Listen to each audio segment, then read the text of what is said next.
One of the only reason to watch this show is of course Chris Pratt, and now he has even produced this show, and the way he has definitely acted, बहुत ही ज़्यादा amazing show है.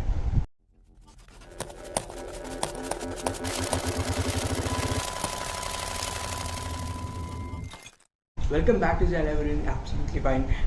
Overall ये show around 8 episodes का है, but definitely 8 episodes की इसको बिल्कुल ही ज़रूरत नहीं थी. The story kind of starts in a way जो बहुत ज़्यादा स्लो हो जाती है बीच में. So just a spoiler alert, this is absolute spoiler review. अगर आपने शो अभी तक देखा नहीं होगा and if you like want to know the story of this overall show, I am just going to give a kind of a small story recap. Exactly वो स्टोरी किसके हिसाब से, this is not an actual break down जहाँ पे I will be break down like making this proper break down of every episode, but in short I am just going to tell you what exactly happens in this specific show.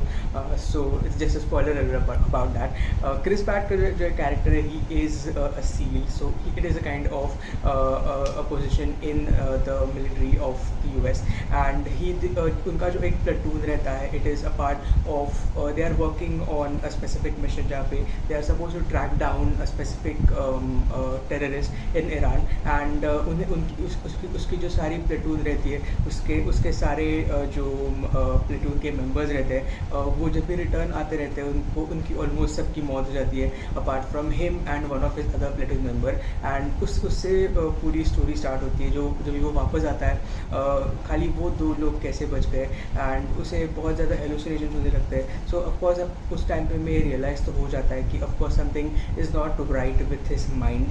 And जिस तरीके से वो घर आते ही कुछ ही दिनों में जो उसका जो दूसरा मेंबर था उसके प्लेटून का, इवन उसकी डेथ हो जाती है. And at the same time उसको एक बेटी एंड उसकी जो एक बेटी रहती है, उसकी बेटी और उसकी वाइफ की भी डेथ हो जाती है. सो तब तक हमने ये तो इस्टेब्लिश कर दिया है कि उसके दिमाग की हालत काइंड ऑफ लो है, उसे हेलुसिनेशन होते रहते हैं. सो तब तक ऑलमोस्ट हमें ये लग जाता है कि it is something related to his mental situation. शायद से उसने ही उसकी खुद की फैमिली का मर्डर किया हो सकता है. बट आगे जाके हमें ये पता चलता है कि इसमें बहुत ज़्यादा बिग पिक्चर है, बहुत बड़ी लेवल का करप्शन बोला जाए या बहुत बड़ी लेवल की एक स्टोरी है, जिसके वजह से एक स्पेसिफिक ड्रग रहता है, एंड वो ड्रग विदाउट कुछ टेस्ट किए ये सारे प्लेटून को वो दिया गया रहता है. उनके ऊपर एक्सपेरिमेंट किया हुआ रहता है, ये उसे डेफिनेटली पता नहीं रहता है.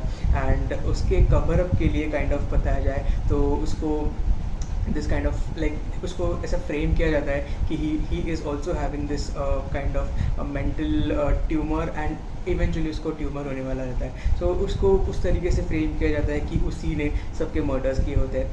हालांकि उसकी एक specific like there is also this character played by Constance who is one of my favourite actor by the way. And उसका एक कैरेक्टर जो है, she is a reporter and she kind of still tries to investigate what exactly is happening. Even उसको एक हद तक लग जाता है कि उसे सच में tumour, and because of that he has been acting like this. But आगे जाके हमें पता चल जाता है कि they were wrong. there was definitely something very much political and corruption, जिसके वजह से उसको बहुत आगे की जो सारी डेथ होती जाती है. एंड तभी से उसका जो मेन मिशन बन जाता है is the name itself, the terminal list. वो उन लोगों की लाइक ऑफ कोर्स इन्वेस्टिगेशन करने के बाद वो उन लोगों की एक लिस्ट बना देता है जिसको उन्हें टारगेट करके उनको मार डालना है. बिकॉज ऑफ देम फर्स्टली उसके खुद के ऊपर वो ट्यूमर एंड वो अनटेस्टेड ड्रग का एक्सपेरिमेंट हुआ, एंड सेकेंडली उसकी फैमिली का उन्होंने मर्डर कर दिया. एंड उस तरीके से पूरे एपिसोड्स में वो एक जन को मार गिराता है. And that is basically the whole concept of the entire show and the entire story. But honestly 8 episodes were definitely not necessary. I have been a huge fan of crime and mystery and suspense thrillers, but इतनी ज़्यादा भी story खींचने की ज़रूरत definitely नहीं थी. I have like approximately मैंने Friday evening को स्टार्ट किया था, बट सैटरडे ऑनेस्टली मैं देख नहीं पाया बिकॉज 3rd और 4th और 5th एपिसोड के बाद स्टोरी बहुत ज़्यादा स्लो हो जाती है. So rather than I started reading the book which I was reading earlier. And आज संडे को मैंने रेस्ट ऑफ द एपिसोड ख़त्म कर दिए, बिकॉज 7th और 8th एपिसोड में जिस तरीके से स्टोरी ने स्पीड पकड़ लिया था, जो उसका फाइनल लिस्ट पे नाम था who was the madam secretary herself, and उसे मारने के लिए she was lit because she knew that was coming.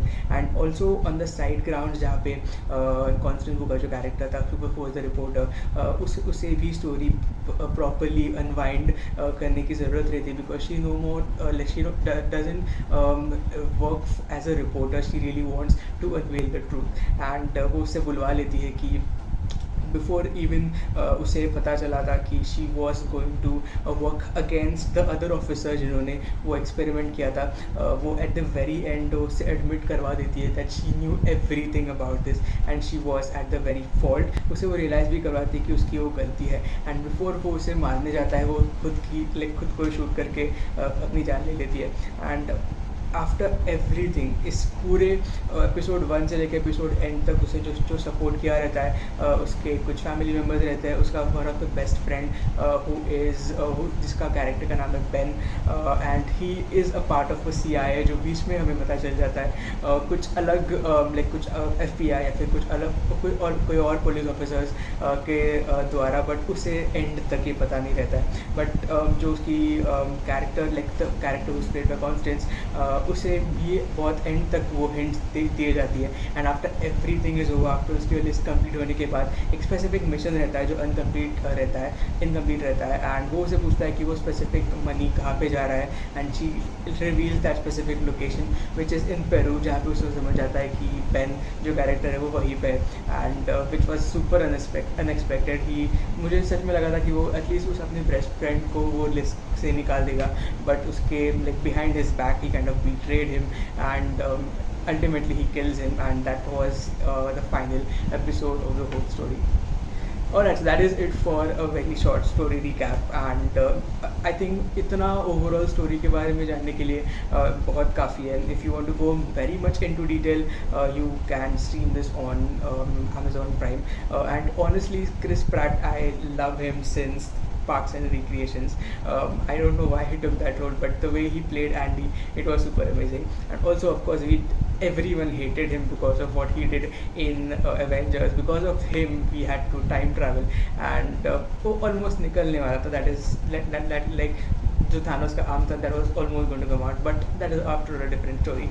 But the way he has acted, and he has even produced the show, super proud of him. So that is it for the overall review of the Terminal List. Let me know what you said in the comments below, and please subscribe if you haven't subscribed yet. I'll meet you in the next video.